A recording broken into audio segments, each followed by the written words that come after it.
Hello everyone, आप सभी का फिर से स्वागत है। यह केमिस्ट्री का डिस्कशन है और आज का टॉपिक है ईंधन यानी फ्यूल। यह अध्याय 15 है। तो चलिए स्टार्ट करते हैं। देखिए, ईंधन वे पदार्थ हैं जिन्हें जलाए जाने पर वे ऑक्सीजन या वायु के संपर्क में आकर ऊष्मा उत्पन्न करते हैं। इस प्रकार के पदार्थ में एक या एक से अधिक दहनशील तत्वों की उपस्थिति होती है, जैसे कार्बन, हाइड्रोजन, सल्फर आदि। दहन क्या है, इसके बारे में डिस्कस कर लेते हैं। दहन जो है किसी ईंधन या ऑक्सीजन के मध्य उच्च ताप पर संपन्न वह रासायनिक अभिक्रिया जिसमें ईंधन के जलने पर ऊष्मा उत्पन्न होती है, दहन कहलाती है। दहन की प्रक्रिया में ईंधन की रासायनिक ऊर्जा उष्मीय ऊर्जा में रूपांतरित हो जाती है, यानी केमिकल एनर्जी से थर्मल एनर्जी में यह रूपांतरित हो जाती है। दहनशील एवं गैर दहनशील पदार्थ ऐसे प्राकृतिक या कृत्रिम पदार्थ जो आग एवं ऑक्सीजन के संपर्क में आने पर स्वयं जलते हैं या किसी अन्य पदार्थ के दहन की प्रक्रिया में सहायक होते हैं, दहनशील पदार्थ कहलाते हैं, जैसे लकड़ी, कागज, कोयला, पेट्रोलियम आदि। इसके विपरीत वे पदार्थ जो किसी भी प्रकार से न तो स्वयं जलते हैं और न ही दहन की प्रक्रिया में सहायक होते हैं, गैर दहनशील पदार्थ कहलाते हैं, जैसे पानी, लोहा, पत्थर, मिट्टी, रेत आदि। दहन मुख्यतः तीन प्रकार का होता है। तीव्र दहन, याद रखिएगा, इस प्रक्रिया में ईंधन बहुत कम समय में जलकर ऊष्मा एवं प्रकाश उत्पन्न करता है। दूसरा है मंद दहन, इस प्रक्रिया में ईंधन के दहन की दर या दहन का वेग बहुत कम होता है। तीसरा है स्वतः दहन, इस प्रक्रिया में कुछ विशिष्ट ईंधन सामान्य ताप पर स्वतः जलने लगते हैं। ईंधनों का वर्गीकरण, देखिए, ईंधनों को दो वर्गों में वर्गीकृत किया गया है, भौतिक अवस्था के आधार पर और प्राप्ति के आधार पर। भौतिक अवस्था के आधार पर ईंधन के तीन भाग हैं, ठोस ईंधन है, द्रव ईंधन है, गैसीय ईंधन है। और प्राप्ति के आधार पर दो ईंधन है, प्राकृतिक ईंधन और विनिर्मित ईंधन। इन सभी को डिस्कस कर लेते हैं। तो देखिए, यहाँ पे है प्राकृतिक और विनिर्मित ईंधन। एक तरफ प्राकृतिक ईंधन, दूसरा तरफ विनिर्मित ईंधन। प्राकृतिक ईंधन में जो ठोस ईंधन है वह लकड़ी, कोयला, आयल, सेल। और विनिर्मित ईंधन में जो ठोस ईंधन है, खोई है, पुआल है, कास्ट है, कोयला है, कोक है, उपले हैं, ब्रिकेट्स हैं। ये कोयले के राख से बने टुकड़े होते हैं, ब्रिकेट्स, याद रखिएगा। इसके बाद जो आपका प्राकृतिक जो ईंधन है, ये जो है पेट्रोलियम, एक तरफ पेट्रोलियम, और जो विनिर्मित ईंधन है पेट्रोलियम के आसवन से प्राप्त जो पेट्रोल, डीजल, केरोसिन होता है, ये होते हैं। कोलतार, कोलतार क्या है, तो बिटुमिनस कोयले के आसवन से प्राप्त गाढ़ा तरल पदार्थ होता है। ल्यूब्रिकेंटिंग ऑयल और बायोडीजल। गैसीय ईंधन में जो प्राकृतिक ईंधन है, जो नेचुरल फ्यूल है, वो है प्राकृतिक गैस। और जो विनिर्मित ईंधन है, इससे जो बनता है CNG, LNG, coal gas, producer gas, जल गैस, द्रवीकृत पेट्रोलियम गैस और बायोगैस। तो याद रखिएगा, जो आपका प्राकृतिक गैस और विनिर्मित गैस हैं, इनके जो ठोस, द्रव और गैसीय ईंधन जो है कौन कौन से हैं।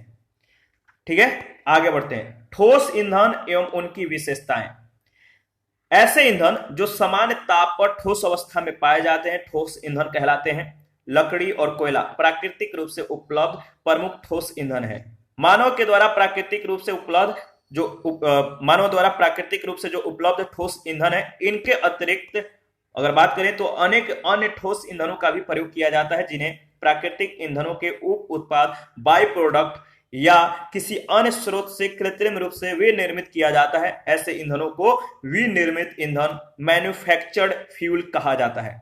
प्राकृतिक और विनिर्मित ठोस ईंधनों का जो संक्षिप्त विवरण है वो दिया गया है, यहाँ पे आप देख सकते हैं। पहला है लकड़ी। लकड़ी सर्वाधिक जो है, लकड़ी जो वुड होता है, ये सर्वाधिक प्रयोग किए जाने वाला और सरलता से आसानी तौर पे उपलब्ध ईंधन है। आग की खोज के बाद मानव ईंधन के रूप में सर्वप्रथम लकड़ी का प्रयोग किया। और वर्तमान समय में भी अगर बात करें तो ग्रामीण क्षेत्र जो है, ग्रामीण लोग ये आज भी ईंधन के रूप में लकड़ी का प्रयोग करते हैं।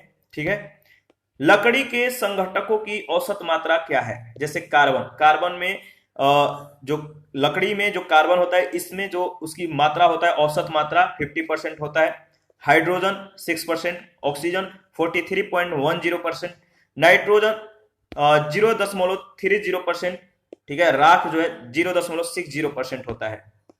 लकड़ी का जो ऊष्मीय मान है ओक का 4729 से 4750 कैलोरी प्रति किलोग्राम, बर्च का 4695 से 4831 कैलोरी प्रति किलोग्राम, देवदार का 4818 से 5310 कैलोरी प्रति किलोग्राम, फर या सनोवर जो लकड़ी है इसका ऊष्मीय मान कितना होता है तो 4887 से 4900 कैलोरी किलोग्राम प्रति किलोग्राम, और जो लार्च है इसका जो ऊष्मीय मान है कितना है तो 4775 से 4840 कैलोरी प्रति किलोग्राम। देखिए लकड़ी जो है जितना हल्का होगा, हल्की लकड़ी होते हैं वो अधिक तीव्रता से ऊंची ज्वाला के साथ ये आसानी से जलते हैं। ठीक है, याद रखिएगा, हल्की लकड़ी अधिक तीव्रता से ऊंची ज्वाला के साथ ये जलते हैं क्योंकि दहन के समय वायु जो है, एयर जो है आसानी से लकड़ी में प्रवेश कर पाता है। इसके विपरीत अधिक कठोर और भारी लकड़ी में वायु का प्रवेश जो होता है वो कम होता है, यानी बाधित होता है, इसीलिए वह छोटी ज्वाला के साथ धीरे धीरे जलता है और अधिक ऊष्मा को उत्पन्न करता है। लकड़ी बहुत सरलता से प्रज्वलित होती है, यही कारण है कि इसे जो है यानी लकड़ी को अन्य ईंधनों को जलाने के लिए भी प्रयोग किया जाता है। इसके बाद है कोयला। देखिए कोयला जो है एक जीवाश्म ईंधन है, फॉसिल फ्यूल है। बाढ़, भूकंप आदि भौगोलिक घटनाओं के कारण वनस्पतियों के भूपरपटी यानी पृथ्वी के नीचे दब जाने से उन पर लाखों वर्षों तक उच्च ताप और दाब की क्रियाओं से कोयले का निर्माण हुआ। कोयला है, कोयला जो है कुछ विशिष्ट क्षेत्रों में खदानों में भी पाया जाता है, माइंस में पाया जाता है, और ईंधन के रूप में कोयले के व्यापक प्रयोग ने औद्योगिक क्रांति की जो पृष्ठभूमि है ये तैयार की है। कोयला, ठीक है, कोयले में विभिन्न पदार्थों की जो मात्रा है, नमी जो होता है 3 से 30% होता है, वाष्पशील पदार्थ 3 से 50%, राख जो होता है 2 से 30% होता है, और निश्चित कार्बन यानी फिक्स्ड जो कार्बन होता है ये 16 से 92% पाया जाता है। कोयले में संगठक तत्वों की जो मात्रा है, कार्बन का 50 से 95%, हाइड्रोजन का 2.5 से 5%, ऑक्सीजन का 2 से 4%, सल्फर का 0.5 से 7%, नाइट्रोजन का 0.5 से 3%, और राख जो होता है 2 से 30%। कोयले में उपस्थित कार्बन और वाष्पशील पदार्थों की मात्रा उसकी गुणवत्ता का निर्धारण करती है। कार्बन की मात्रा के आधार पर कोयले मुख्यतः 4 प्रकार के होते हैं। पहला है पीट कोयला। पीट कोयला में कार्बन की मात्रा 50 से 60% होता है। दूसरा है लिग्नाइट कोयला, इसमें कार्बन की मात्रा 60 से 70%। तीसरा है बिटुमिनस कोयला, इसमें कोयले की कार्बन की मात्रा इस कोयले में 71 से 87%। और एंथ्रासाइट कोयला, इसमें कार्बन की मात्रा जो होता है सबसे ज्यादा होता है, और यही कारण है कि एंथ्रासाइट सर्वोच्च कोटि का कोयला होता है। याद रखिए, क्रम इंपॉर्टेंट है। उच्च वाष्पशील पदार्थ वाला कोयला कोल गैस के निर्माण में प्रयुक्त होता है, जबकि निम्न वाष्पशील पदार्थ से युक्त कोयला धातु कर्मीय कोक के निर्माण के लिए उपयोगी होता है। विनिर्मित ठोस ईंधन लकड़ी के भंजक आसवन यानी उसे ऑक्सीजन की अनुपस्थिति में जलाने के पश्चात प्राप्त अवशिष्ट ठोस पदार्थ कास्ट कोयला या चारकोल कहलाता है। चारकोल अस्पष्ट ज्वाला के साथ तीव्रता से जलता है तथा धुआं उत्पन्न नहीं करता है। यह लगभग जो है 6050 कैलोरी प्रति किलोग्राम ऊष्मा उत्पन्न करता है, याद रखिएगा। इसके बाद है कोक कोयले के भंजक आसवन के पश्चात ठोस अवशिष्ट के रूप में प्राप्त होता है। कोक मुख्यतः 2 रूपों में प्राप्त होता है। पहला है मुलायम कोक, सॉफ्ट कोक।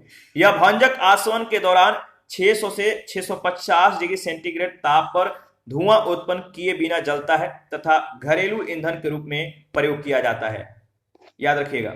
दूसरा है कठोर कोक, हार्ड कोक। यह भंजक आसवन के दौरान 1200 से 1400 डिग्री सेंटीग्रेड ताप पर या तापमान पर यह प्राप्त किया जाता है।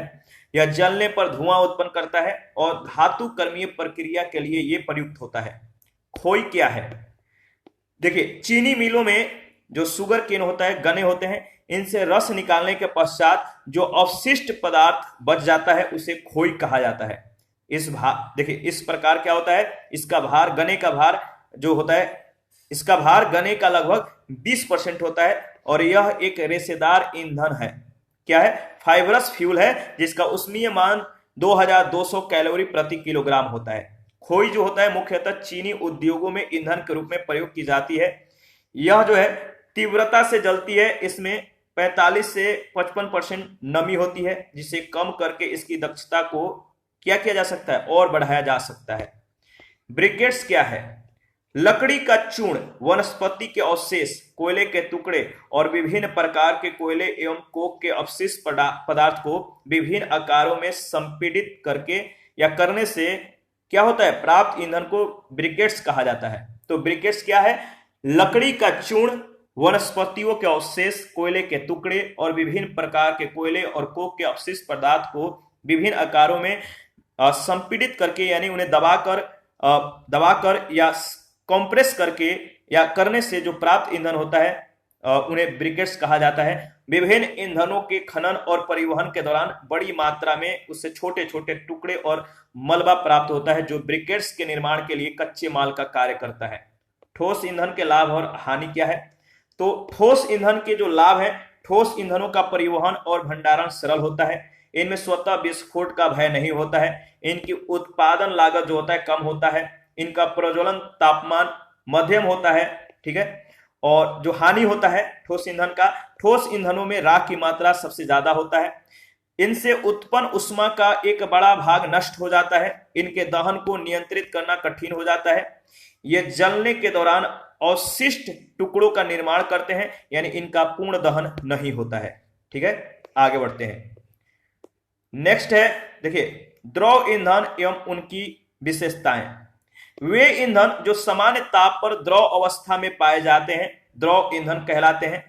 ठोस ईंधनों के समान ये भी दो श्रेणियों में विभाजित किए जाते हैं। पहला प्राकृतिक द्रव ईंधन जैसे कच्चा तेल यानी क्रूड ऑयल, पेट्रोलियम। दूसरा है वे निर्मित द्रव ईंधन जैसे petrol, diesel, kerosene, lubricating oil, biodiesel आदि। नेक्स्ट है पेट्रोलियम। पेट्रोलियम एक आधारभूत प्राकृतिक और जीवाश्मीय ईंधन है। यह गहरे भूरे और काले रंग का गाढ़ा चिपचिपा द्रव है जो भूपर पट्टी में अत्यधिक गहराई में पाया जाता है।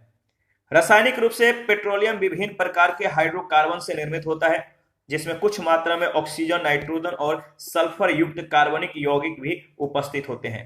पेट्रोलियम का औसत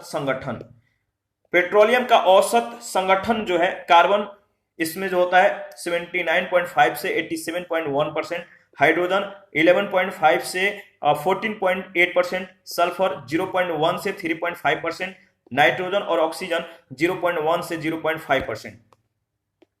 पेट्रोलियम का जो वर्गीकरण है, विश्व के विभिन्न क्षेत्रों में पाए जाने वाले पेट्रोलियम की रासायनिक संरचना में न्यूनाधिक भिन्नता होती है, मतलब कम भिन्नता होती है। इसी आधार पर पेट्रोलियम को 3 वर्गों में विभाजित किया जाता है। पहला है पैराफिनिक क्रूड पेट्रोलियम। यह पेट्रोलियम मुख्यतः संतृप्त हाइड्रोकार्बन से निर्मित होता है, जिसमें पैराफिन मोम की अधिकता और नैफ्थिन्स, एरोमेटिक्स एवं एस्फाल्टिक पदार्थ की न्यूनतम होता है। दूसरा है एस्फाल्टिक क्रूड पेट्रोलियम। यह मुख्यतः साइक्लोपैराफिन्स या नैफ्थिन्स से निर्मित होता है, जिसमें पैराफिन और एरोमेटिक हाइड्रोकार्बन्स की न्यूनता होती है। तीसरा है मिश्रित क्रूड पेट्रोलियम। इसमें पैराफिनिक और एस्फाल्टिक दोनों प्रकार के हाइड्रोकार्बन्स उपस्थित होते हैं और इनमें अर्ध ठोस मोम की प्रचुरता होती है। आगे बढ़ते हैं। नेक्स्ट है पेट्रोलियम का शोधन, पेट्रोलियम रिफाइनिंग। प्राकृतिक रूप से प्राप्त पेट्रोलियम भिन्न भिन्न क्वथनांक वाले यौगिकों का मिश्रण होता है। कच्चे तेल से विभिन्न रासायनिक प्रक्रियाओं और भौतिक पृथक्करण के द्वारा उपयोगी पदार्थों की प्राप्ति करना पेट्रोलियम का शोधन कहलाता है, पेट्रोलियम रिफाइनिंग कहलाता है। पेट्रोलियम का शोधन एक विशिष्ट विधि यानी प्रभाजी आसवन के माध्यम से किया जाता है, इस बात को ध्यान में रखिएगा। संगठक पदार्थ जो है पेट्रोलियम गैस के भौतिक अवस्था गैस है। कार्बन संख्या लघु alkanes, methane, propane, butane, ethane. Carbon परमाणु 1 से 4। क्वथनांक परास जो होता है 40 डिग्री सेंटीग्रेड से कम होता है और उपयोग क्या है, खाना बनाने में, प्लास्टिक निर्माण में, गर्म करने में। नेक्स्ट है पेट्रोल या गैसोलीन। इसकी जो क्या कह सकते हैं, जो इसकी भौतिक अवस्था है पेट्रोल या गैसोलीन का, वो क्या होता है, द्रव अवस्था होता है। और इसका जो कार्बन संख्या होता है, याद रखिए, एल्केन्स और साइक्लो एल्केन्स का मिश्रण, कार्बन परमाणु 5 से 12। और इसका जो क्वथनांक प्रास होता है 40 से 250 डिग्री सेंटीग्रेड होता है। और उपयोग क्या है, वाहनों के ईंधन के रूप में इसका प्रयोग किया जाता है। नेक्स्ट है नैफ्था। नैफ्था जो है ये गैसीय अवस्था में होता है। 5 से 9 कार्बन परमाणुओं वाले एल्केन्स का यह मिश्रण होता है और 60 से 100 डिग्री सेंटीग्रेड इसका प्रास होता है, क्वथनांक प्रास। और उपयोग क्या है, विभिन्न रसायनों और पेट्रोल के निर्माण में। इसके बाद है केरोसिन, ये भी द्रव अवस्था में होता है। 10 से 18 परमाणुओं वाले एल्केन्स और एरोमेटिक यौगिक का यह मिश्रण होता है और क्वथनांक प्रास कितना होता है इसका, 175 से 325 डिग्री सेंटीग्रेड। और उपयोग क्या है, तो पैराफिन के निर्माण में, जेट ईंधन के रूप में, ठीक है, जेट ईंधन के रूप में इसका प्रयोग किया जाता है। पैराफिन के निर्माण में भी केरोसिन का प्रयोग किया जाता है। डीजल, ये भी द्रव अवस्था में होता है। डीजल जो है द्रव अवस्था में होता है और 12 या अधिक कार्बन परमाणुओं वाले एल्केन से निर्मित होता है। जो इसका क्वथनांक प्रास है कितना है, तो याद रखिएगा, जो डीजल का क्वथनांक प्रास होता है 250 से 350 डिग्री सेंटीग्रेड। और इसका जो उपयोग है क्या है, भारी वाहनों जैसे ट्रक, बस, ट्रैक्टर आदि तथा मशीनों के ईंधन के रूप में इसका प्रयोग किया जाता है। नेक्स्ट है स्नेहक तेल, यह भी द्रव अवस्था में मिलता है। 20 से 50 कार्बन परमाणुओं वाली यह श्रृंखला है और इसका जो क्वथनांक प्रास होता है 300 से 370 डिग्री सेंटीग्रेड। उपयोग क्या है, मोबिल आयल, मोम, पॉलिश के निर्माण में। नेक्स्ट है फ्यूल आयल, ये भी द्रव अवस्था में होता है। 20 से 70 कार्बन परमाणु वाली यह श्रृंखला है और क्वथनांक जो प्रास है 370 से 600 डिग्री सेंटीग्रेड है। उपयोग क्या है, तो जलयानों और उद्योगों में ईंधन के रूप में इसका प्रयोग होता है। नेक्स्ट और लास्ट जो है अवशिष्ट, ये ठोस अवस्था में होता है। 70 या अधिक कार्बन परमाणुओं वाले ये बहुचक्रीय यौगिक है और जो इसका क्वथनांक प्रास होता है 600 डिग्री सेंटीग्रेड से अधिक होता है। उपयोग क्या है, तो बिटुमेन के निर्माण में, जो सड़क निर्माण में प्रयुक्त होता है, कोक, एस्फाल्ट, टार, मोम आदि के निर्माण में। याद रखिएगा। देखिए अपस्फोटन क्या है, ठीक है, अपस्फोटन क्या है, तो वाहनों के इंजन में जब ईंधन या वायु के मिश्रण का ज्वलन स्पार्क प्लग के द्वारा उत्पन्न चिंगारी के संपर्क में आने से पहले ही हो जाता है, तो उत्पन्न ऊष्मा पूर्णतः कार्य में परिवर्तित नहीं होती है बल्कि धात्विक ध्वनि उत्पन्न करने में नष्ट हो जाती है। इंजन में उत्पन्न यही धात्विक ध्वनि अस्फोटन कहलाती है। अस्फोटन को कम करने के लिए ईंधन में टेट्रा एथाइल लेड और बेंजीन, टाइलुइन और जाइलिन, इन सभी का मिश्रण जो है मिलाया जाता है। याद रखिएगा, इंपॉर्टेंट है। और प्रभाजी आसवन क्या है, नेक्स्ट जो है प्रभाजी आसवन, तो इसके बारे में डिस्कस कर लेते हैं। देखिए भिन्न भिन्न क्वथनांक वाले पदार्थों के मिश्रण को गर्म करके उसके संगठक पदार्थों यानी प्रभाजों को पृथक करने की जो विधि होती है, इन्हें प्रभाजी आसवन कहते हैं। जब ऐसे रासायनिक मिश्रण को गर्म किया जाता है तो उसमें उपस्थित पदार्थ अपने क्वथनांक के अनुसार वाष्पित हो जाते हैं और उन्हें संघनित करके एकत्र कर लिया जाता है। देखिए प्रभाजी जो स्तंभ है इसके बारे में यहाँ पे दिया गया है।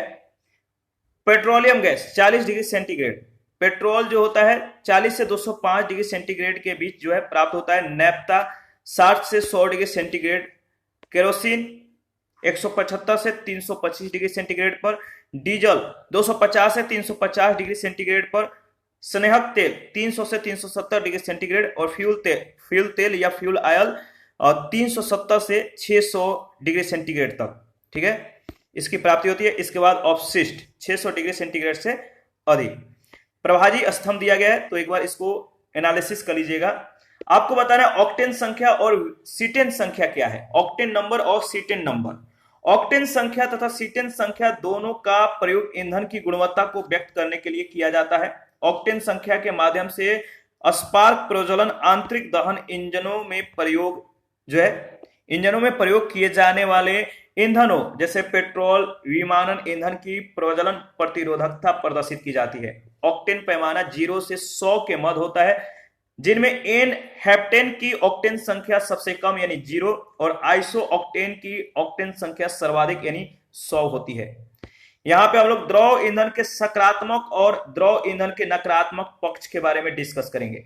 तो चलिए द्रव ईंधन के जो सकारात्मक पक्ष हैं, द्रव ईंधनों का ऊष्मीय मान ठोस ईंधनों के तुलना में उच्च होता है। पाइपों के माध्यम से इनका परिवहन आसान है तथा ये ईंधन सुरक्षित रूप से भंडारित किए जा सकते हैं। ये राख और अपशिष्ट पदार्थ उत्पन्न किए बिना जलते हैं। द्रव ईंधन और इनके दहन के लिए कम वायु तथा कम स्थान की आवश्यकता होती है। द्रव ईंधन जो है, इनकी आपूर्ति बंद करके इसके दहन को नियंत्रित किया जा सकता है। इसके बाद द्रव ईंधन के जो नकारात्मक पक्ष हैं, ठोस ईंधनों के तुलना में द्रव ईंधन का मूल्य अधिक होता है।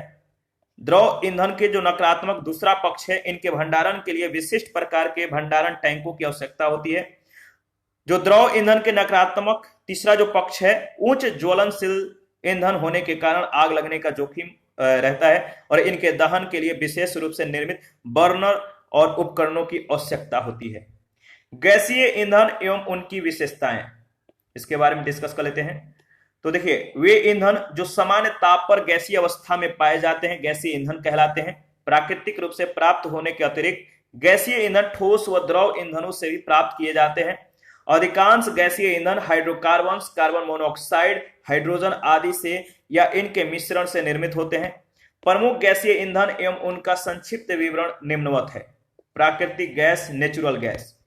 प्राकृतिक गैस प्रकृति में मुख्यतः पेट्रोलियम भंडारों तथा कोयले की खदानों में पाई जाती है। प्राकृतिक गैस में methane, ethane, propane, butane, pentane तथा कभी कभी 5 से अधिक कार्बन परमाणु वाले हाइड्रोकार्बन्स भी पाए जाते हैं, परंतु इसका सौर प्रमुख संगठक मेथेन है। इसके अतिरिक्त प्राकृतिक गैस में कभी कभी हाइड्रोजन सल्फाइड की भी उपस्थिति होती है। वह प्राकृतिक गैस जिसमें हाइड्रोजन सल्फाइड की अधिक मात्रा होती है उसे खट्टी गैस कहा जाता है, जबकि हाइड्रोजन सल्फाइड की कम मात्रा वाली प्राकृतिक गैस को मृदु गैस, स्वीट गैस कहा जाता है। उच्च ऊष्मीय मान तथा नगण्य प्रदूषण के कारण प्राकृतिक गैस एक उत्तम घरेलू ईंधन है। पाइपलाइनों के माध्यम से लंबी दूरी तक इसका परिवहन किया जा सकता है। प्राकृतिक गैस सामान्यतः निम्नलिखित 2 रूपों में प्रयोग की जाती है। संपीड़ित प्राकृतिक गैस यानी सीएनजी, कॉम्प्रेस्ड नेचुरल गैस। ये सामान्य वायुदाब पर प्राकृतिक गैस जितना आयतन घेरती है उस आयतन के लगभग 1% तक संपीड़ित करके सीएनजी, क्या 1% क्या किया जाता है, याद रखिएगा, ये जो है 1% तक संपीड़ित करके सीएनजी का निर्माण किया जाता है। सीएनजी सामान्य प्राकृतिक गैस के तुलना में अधिक पर्यावरण अनुकूल होती है। इसे कार और ट्रेन के इंजनों में ईंधन के रूप में प्रयोग किया जाता है। प्राकृतिक गैस के मुख्य संगठक यौगिक मीथेन का रासायनिक सूत्र CH4, मात्रा 60 से 90% सबसे ज्यादा। एथेन C2H6 और देखिए एथेन, प्रोपेन, ब्यूटेन, इनकी जो मात्रा होती है 0 से 20% और इनका सूत्र याद रखिएगा।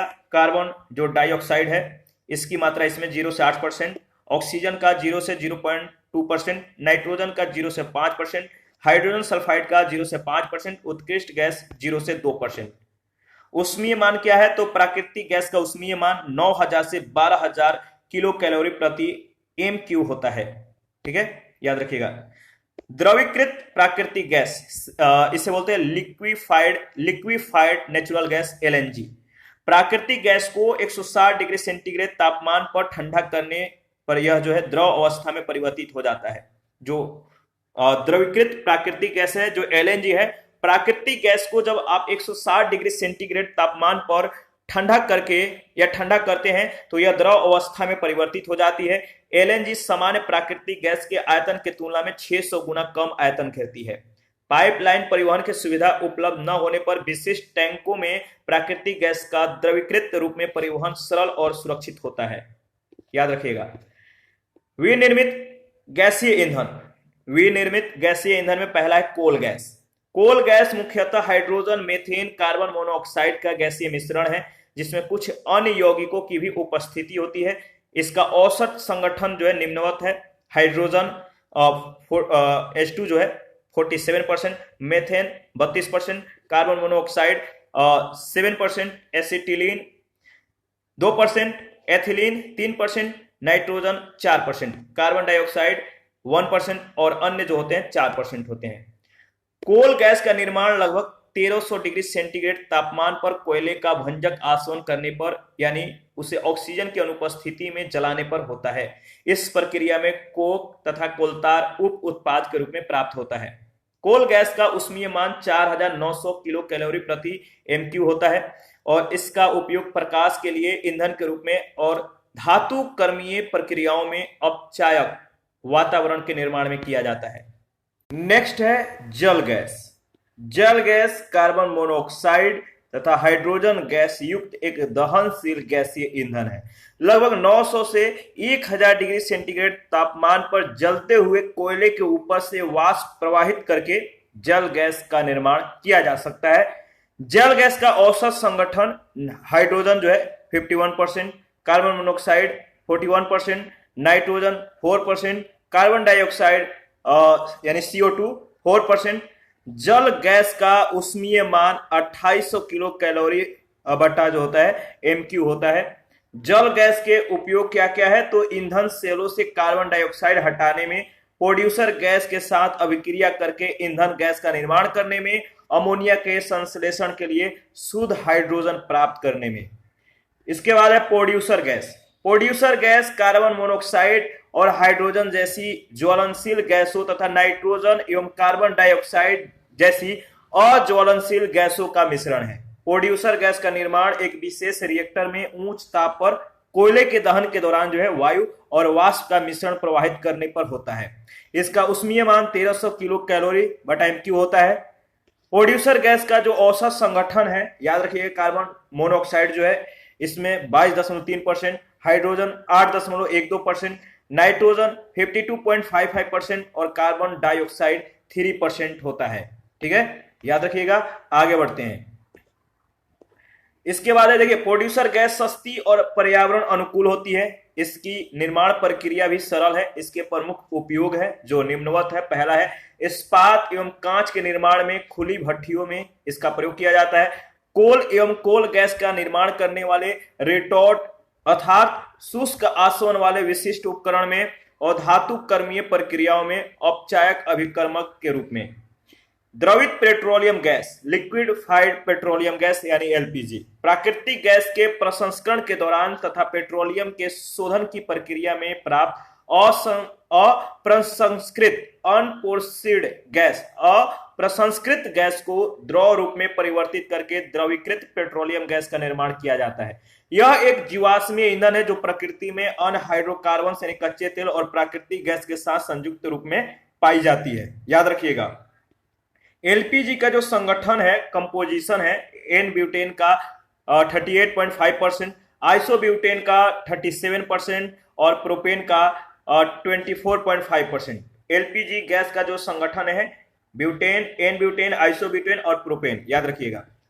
एलपीजी का उपयोग खाना बनाने, पानी गर्म करने, उष्मा उत्पन्न करने के लिए, घरेलू ईंधन के रूप में, वाहनों के ईंधन के रूप में, विद्युत उत्पादन के लिए जनरेटर्स और गैस टरबाइन में ईंधन के रूप में किया जाता है। घरों में प्रयोग किए जाने वाले एलपीजी सिलेंडर्स में गैस रिसाव का पता लगाने के लिए एलपीजी में एथिल मर्कैप्टेन, याद रखिएगा, यहां से प्रश्न पूछे गए हैं। तो एलपीजी में यानी गैस रिसाव का पता लगाने के लिए एलपीजी में एथिल मर्कैप्टन नामक दुर्गंध युक्त पदार्थ को मिलाया जाता है। रॉकेट ईंधन, रॉकेट फ्यूल्स। रॉकेट में दो प्रकार के ईंधन प्रयोग किए जाते हैं। पहला ठोस ईंधन, दूसरा है द्रव ईंधन। नियंत्रण एवं दक्षता के कमी के कारण, नियंत्रण यानी कंट्रोल एंड एफिशिएंसी की कमी के कारण ठोस ईंधन की अपेक्षा द्रव ईंधन का प्रयोग अधिक किया जाता है। द्रव ईंधन के दो मुख्य भाग होते हैं, ईंधन तथा ऑक्सीकारक। रॉकेट में द्रव हाइड्रोजन का प्रयोग ईंधन के रूप में, द्रव ऑक्सीजन का प्रयोग ऑक्सीकारक के रूप में किया जाता है। ऑक्सीकारक द्रव ईंधन को अधिक गहनता से जलने के लिए ऑक्सीजन की जो है आपूर्ति करता है। ठीक है, याद रखिएगा। देखिए, विमानन ईंधन में एथिलीन ग्लाइकोल का मिश्रण।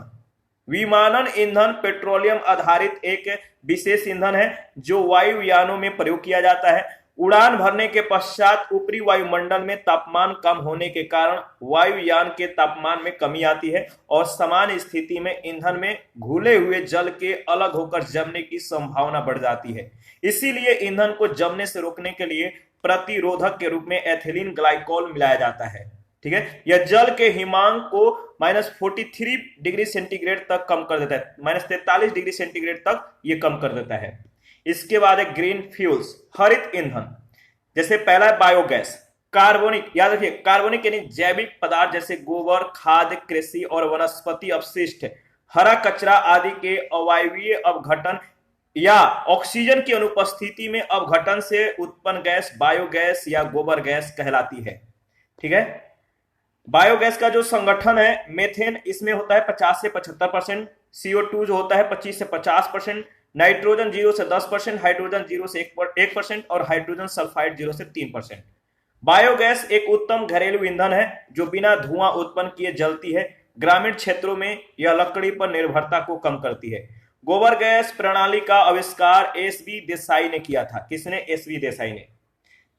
बायोडीजल क्या है? तो बायोडीजल जो है, बायोडीजल पेट्रोलियम से प्राप्त ईंधन डीजल का विकल्प है जो वनस्पति तेल या वसा के ट्रांसएस्टरीकरण के द्वारा निर्मित किया जाता है। इसकी सौर प्रमुख विशेषता यह है कि परंपरागत डीजल इंजनों में कोई परिवर्तन किए बिना ही इसे डीजल के स्थान पर या डीजल में मिश्रित करके प्रयोग किया जा सकता है। बायोडीजल के निर्माण के लिए बायोडीजल के निर्माण के लिए कच्चे माल के रूप में कह सकते हैं कि जो कच्चे माल है इनके रूप में जेट्रोफा यानी रतनजोत, सरसों, जोजोबा, अलसी आदि का प्रयोग किया जाता है। तो बायोडीजल के निर्माण में कच्चे माल के रूप में किन किन का प्रयोग किया जाता है? जेट्रोफा, सरसों, जोजोबा, अलसी आदि का। यहां से प्रश्न पूछे गए हैं। इस जो ये हमारा जो आज का जो टॉपिक था उस पर रिलेटेड जो एमसीक्यू पूछा गया है। एमसीक्यू पहला है, दहन की प्रक्रिया में ईंधन की रासायनिक ऊर्जा किस ऊर्जा में रूपांतरित होती है? दहन की प्रक्रिया में ईंधन की रासायनिक ऊर्जा किस ऊर्जा में रूपांतरित होती है? तो उष्मीय ऊर्जा इसका सही जवाब हो जाएगा। सेकंड प्रश्न है, निम्नलिखित में से कौन सा ईंधन मानव निर्मित है? निम्नलिखित में से कौन सा ईंधन मानव निर्मित है? तो गोबर गैस। थर्ड नंबर है, कोयले की किस किस्म में कार्बन की सर्वाधिक मात्रा उपस्थित होती है? कोयले की किस किस्म में कार्बन की सर्वाधिक मात्रा उपस्थित होती है? तो एंथ्रेसाइट का। फोर नंबर है, चारकोल का निर्माण किस विधि से होता है? चारकोल का निर्माण किस विधि से होता है? तो लकड़ी के भंजक आसवन से। फाइव नंबर है, ठोस ईंधनों का नकारात्मक पक्ष है। ठोस ईंधनों का जो नकारात्मक पक्ष है, पहला है, इसमें उत्पन्न उष्मा का बड़ा भाग नष्ट हो जाता है, बिल्कुल सही।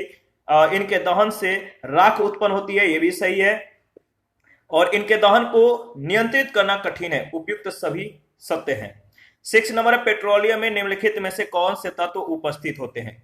पेट्रोलियम में निम्नलिखित में से कौन से तत्व उपस्थित होते हैं? तो कार्बन, हाइड्रोजन और सल्फर, ये सभी। D option. पेट्रोलियम का शोधन किस विधि से किया जाता है? पेट्रोलियम का शोधन किस विधि के माध्यम से किया जाता है? तो प्रभाजी आसवन विधि से।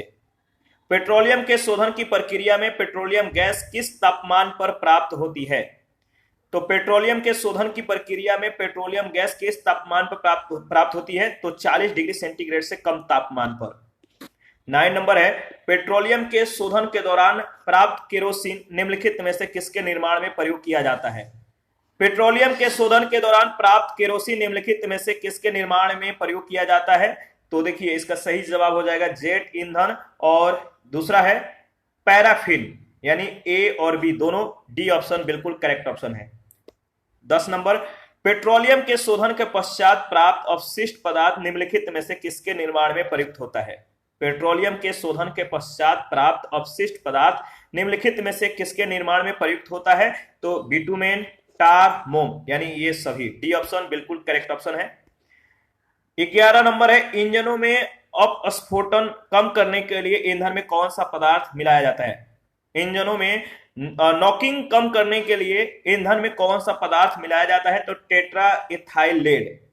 12 नंबर है, पेट्रोल और विमानन ईंधन की गुणवत्ता व्यक्त करने के लिए निम्नलिखित में से किसका प्रयोग किया जाता है? पेट्रोल और विमानन ईंधन की गुणवत्ता व्यक्त करने के लिए किसका प्रयोग किया जाता है? तो ऑक्टेन संख्या का।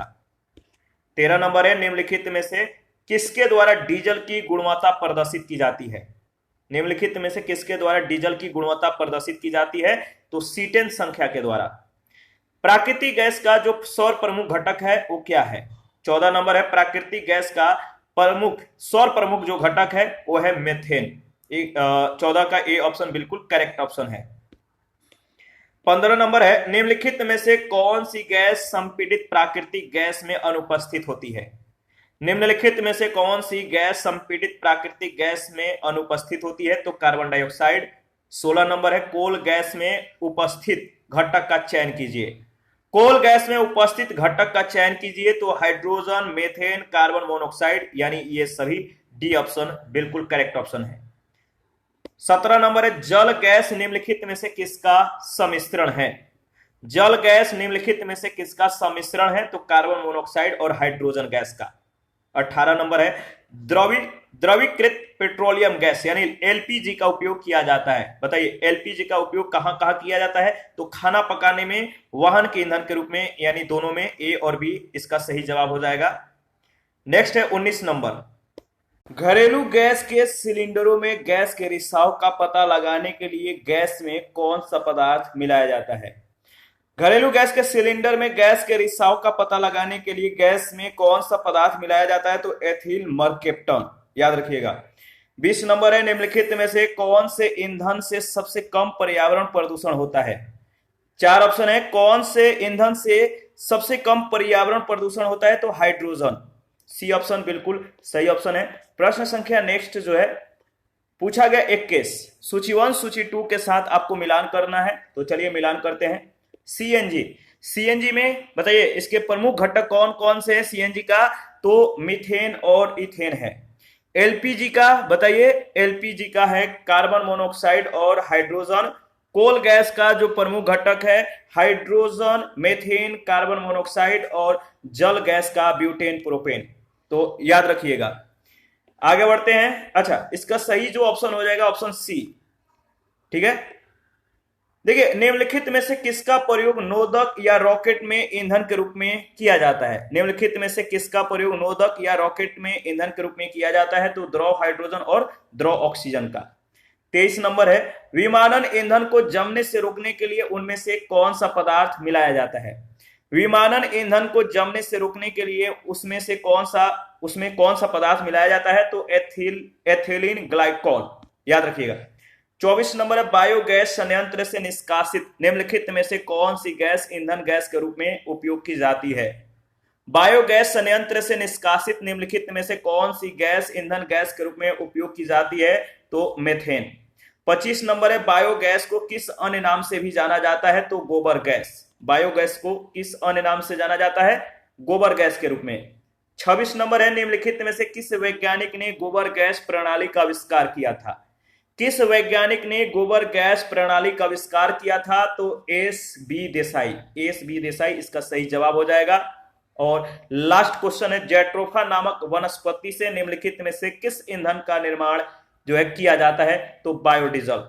जैट्रोफा नामक वनस्पति से निम्नलिखित में से किस ईंधन का निर्माण किया जाता है, तो बायोडीजल। इसी के साथ आज का सेशन समाप्त हो जाता है। नेक्स्ट सेशन में विविध के बारे में डिस्कस करेंगे। आप अपना प्रतिक्रिया देते रहिए, आपके प्रतिक्रियाओं का हमें बेसब्री से इंतजार रहता है। जिन लोगों ने Telegram channel, Telegram quiz group, Facebook page, Instagram को ज्वाइन नहीं किया है, वीडियो के डिस्क्रिप्शन बॉक्स में उसका लिंक है, आप ज्वाइन कर सकते हैं। बहुत लोगों ने कमेंट किया था कि पीडीएफ कैसे प्राप्त करना है, तो देखिए इसके लिए Telegram channel, Telegram quiz group को ज्वाइन कर लीजिए या चैनल के कम्युनिटी बॉक्स में जाइए, वहां पे इसके रिगार्डिंग में इंफॉर्मेशन को शेयर कर दिया गया है। थैंक यू, मिलते हैं नेक्स्ट सेशन में। अभी के लिए इतना ही।